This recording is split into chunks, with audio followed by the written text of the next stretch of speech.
আসসালামু আলাইকুম শাহাদাত ফার্মে আপনাদের সবাইকে স্বাগতম। আশা করি সবাই ভালো আছেন। তো চলে আসলাম আর একটি নতুন ভিডিও নিয়ে।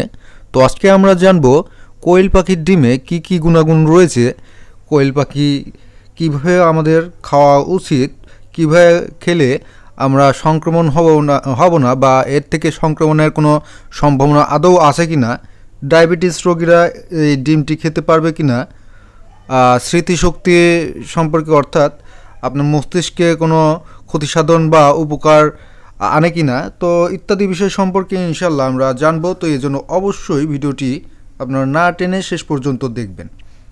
তো তার আগে যারা আমার চ্যানেলটি এখনও সাবস্ক্রাইব করেন নাই অবশ্যই সাবস্ক্রাইব করে নেবেন, যাতে করে এই ধরনের গুরুত্বপূর্ণ ভিডিওগুলো আপনারা দেখতে পারেন।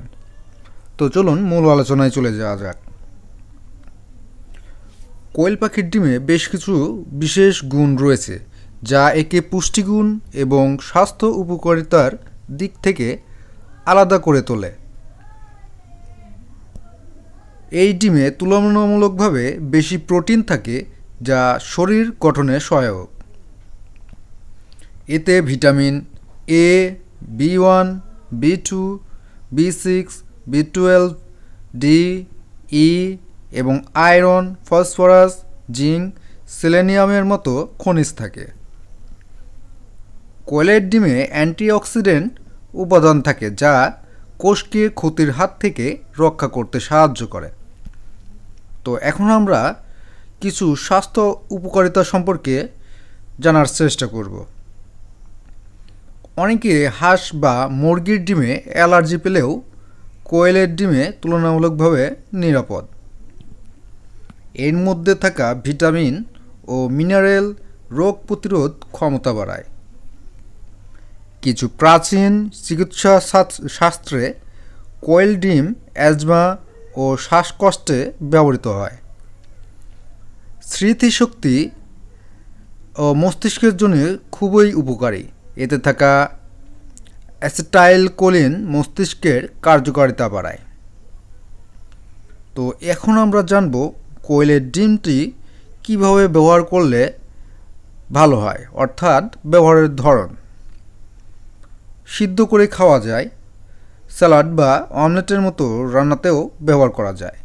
কখনো কখনো কাঁচাও খাওয়া যায়, তবে এটি ঝুঁকিপূর্ণ হতে পারে। হাইজিন নিশ্চিত না হলে সালমোনেলিয়া সংক্রমণ হতে পারে। তো এতক্ষণ আমরা অনেক গুরুত্বপূর্ণ কিছু কথা জানলাম।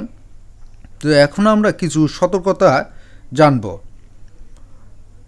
কোয়েলের ডিম ছোট হলেও ক্যালোরি ও কোলেস্টেরলের পরিমাণ মুরগির ডিমের চেয়ে খুব বেশি কম নয়। ডায়াবেটিস, কিডনি সমস্যা বা উচ্চ কোলেস্টেরলের রোগীদের চিকিৎসকের পরামর্শ নিয়ে খাওয়া উচিত। তো ইনশাল্লাহ আমরা এই বিষয়গুলো লক্ষ্য করে কোয়েলের ডিমগুলো ব্যবহার করলে তো উপকৃত হব।